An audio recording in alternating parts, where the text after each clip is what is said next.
रात का अंधेरा फिर से गांव पर छा गया था।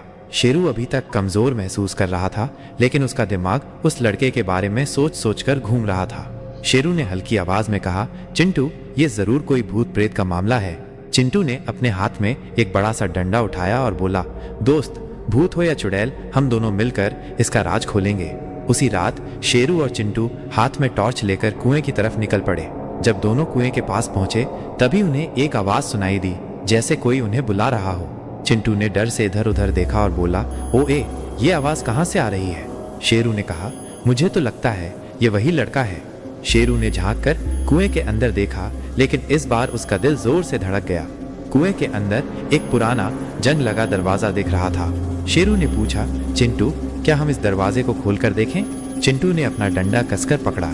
दोनों ने हिम्मत जुटाई और धीरे धीरे कुएं में उतर गए। जैसे ही उन्होंने दरवाजा खोला, उन्होंने देखा कि दरवाजे के पीछे एक पतली सी सुरंग थी जो कुएं के नीचे कहीं और ले जा रही थी।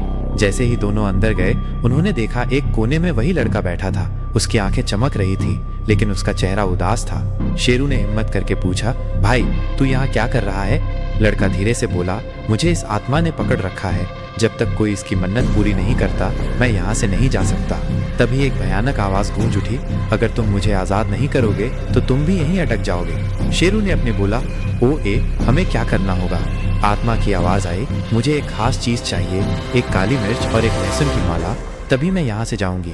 चिंटू ने ताना मारते हुए कहा, अरे भूतनी को खाने पीने का बड़ा शौक है। दोनों ने तुरंत गांव के पंडित जी से मदद मांगी। पंडित जी ने एक काली मिर्च और लहसुन की माला दी और कहा, इसे ले जाओ और कुएं के अंदर उस भूतनी को दे दो। दोनों वापस कुएं में गए और माला उस जगह रख दी। एक तेज रोशनी चमकी और भूत की चीख सुनाई दी, मुझे आजादी मिल गई। लड़का होश में आया और धीरे से बोला, शुक्रिया दोस्तों, तुमने मेरी जान बचाई। सुबह होने तक सब कुछ नॉर्मल हो गया। शेरू की तबीयत भी ठीक हो गई थी। चिंटू ने हंसते हुए कहा, दोस्त, अब अगर किसी भूत से मिलना हो तो मुझे पहले बता देना, मैं अपना डंडा लेकर तैयार रहूंगा। शेरू ने एक ठंडी आ भरी और कहा, बस भाई, अब मैं किसी कुएं के आसपास भी नहीं भटकूंगा।